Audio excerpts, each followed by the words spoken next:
Hello, Tuesday's Cluster Fun. Danny Cunningham, Manny Hill. New camera angle today. You can see my shoes. You can see Manny's shoes.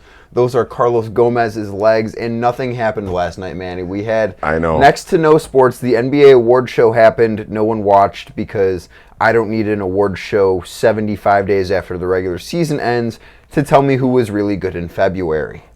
Yeah, and I think the winners, too, I mean, we could all kind of predict. We all kind of had a thought that Giannis was going to win the MVP, that Pascal Siakam was going to win Most Improved Player, and that Lou Williams would win his 27th Sixth Man of the Year award. It's a lot of them. Yeah, so it was pretty predictable, but I guess it's kind of cool to see everybody involved in the NBA get dressed up and, you know, and for a big award show. They get dressed up every night. I know, that's the other part of it. Did you watch it all?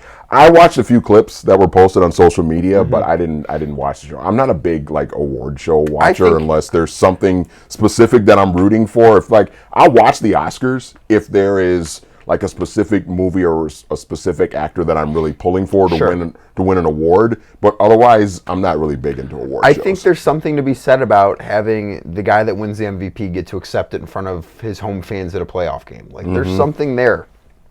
I remember when KG won his MVP in 2004, and they had the ceremony before Game 1 of their second round series against Sacramento. Now, that might have played a role in how KG played that night because he didn't play very well, and the Kings won that game, but it didn't affect the Wolves' ability to win the series because they still won the series anyway. So, but yeah, I like experiences like that. I thought Kevin Durant's was pretty good in 2014 when he won. He did the "Mom, You're the Real MVP" thing. But that was sort of a private, media-only sort of ceremony. Same thing with Steph Curry's, I think, in 2015. But they still also had one prior to a playoff game. Right. So it's not as if that's the only thing. They have one where they can give a real speech and be dressed up and formally accept it. And then they present the commissioner, David Stern at the time, Adam Silver now, would present the award to the guy before a playoff game. And I mean, maybe part of it is all the jokes we made about Steph Curry after he was unanimously an MVP and then blew a 3-1 lead.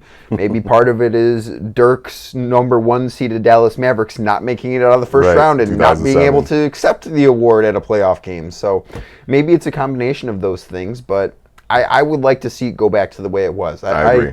It would have meant more to have Giannis accept the MVP during Game 2 against Boston, when the Bucks were in the second round of the playoffs, rather than, the Bucks won all these awards, but they didn't win the title, and now no one really cares about them. Also, the one award I have a gripe with is Executive of the Year. I was just thinking that same thing. Masai Ujiri absolutely should have gotten Masai that award. Ujiri traded for Kawhi Leonard, did not win the award. Fired the Coach of the Year. Yes, that too. John Horst signed Brooke Lopez and won Executive of the Year. Brooke Lopez, fine player. Really opened up the Bucks offense, but Brooke Lopez won him Executive of the Year. And make no mistake, John Horst has done a great job with the Bucks. Sure, but he didn't trade for Kawhi Leonard. What Masai Ujiri did is an all-time. Every move that he made was phenomenal, and it worked out for the Raptors because they won the NBA title. Everything he did was the right move because they won the NBA championship. If you can't win Executive of the Year by trading for arguably the best player in the NBA, I don't know how it gets done. That's what he did. He traded for essentially the guy that a lot of people currently believe, with LeBron James not taking part in the playoffs and getting injured last year, and Kevin Durant tearing his Achilles, a lot of people believe that Kawhi Leonard is the best player in the world right now. Masai Ujiri traded for him and did not win Executive of the Year. I'm sorry, but that is more deserving than anything John Horst did. Yeah, absolutely. I 100% agree. Okay, let's transition very quickly here to Major League Baseball. Yes. The Minnesota Twins. Obviously, Twins got a much-needed day off yesterday after playing, I think it was 17 days in a row where they had to play. And so, obviously, they badly needed that day off yesterday. They're a little bit banged up. But don't look now, Danny.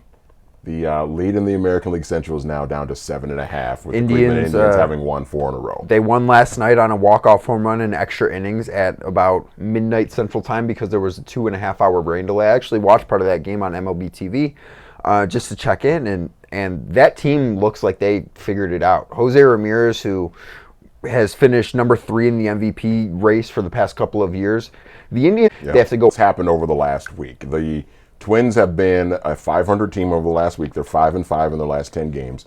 And Cleveland is 8-2 in their last 10 games. And the Indians, I think, are 10-3 over their last 13. They've been really good. So we have seen this lead in the American League Central shrink by 3 games just in the last week, and the Twins haven't even really played bad in order for that to happen. So they haven't played great. They have not played great, but they haven't played. They haven't played poorly necessarily either. They've just been sort of a 500 team the last week or so.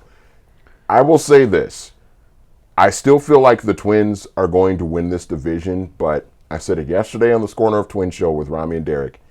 The Twins got to be careful here. Yeah. I mean, the next couple of weeks, you've got to keep yourself afloat. And I know they're dealing with injuries and everything, but they got to be careful here. We've seen division leads dwindle down to nothing later into the season. Leads bigger than this later into the season go away quicker than the blink of an eye. So it's Manny, something the Twins have to be careful of. I think there's something to be said about what the Indians have done in second halves. Under Terry Francona, since he took over in 2013, the Indians have the best record in the major leagues after the All-Star break in those 5 seasons combined. There's something to be said for that. That doesn't happen 5 years in a row by accident. I think that there should be some real worry in Twins fans about this division not being wrapped up the way that a lot of people thought it was 2 weeks ago.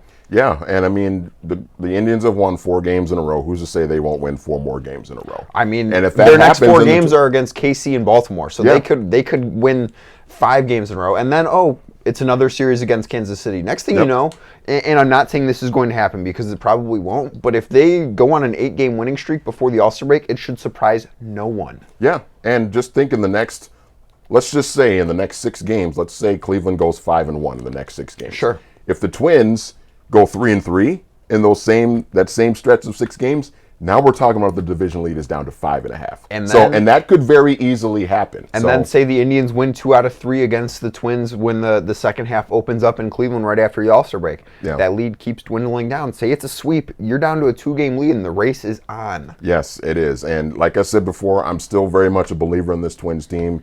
If you're asking me who I think is going to win this division, I still think the Twins are going to win it. But I just think over the next couple of weeks as we get closer and closer to the All-Star break, Twins got to be careful. They need to get going a little bit. They need to get healthy. They need to get Byron Buxton back in the lineup as soon as they can.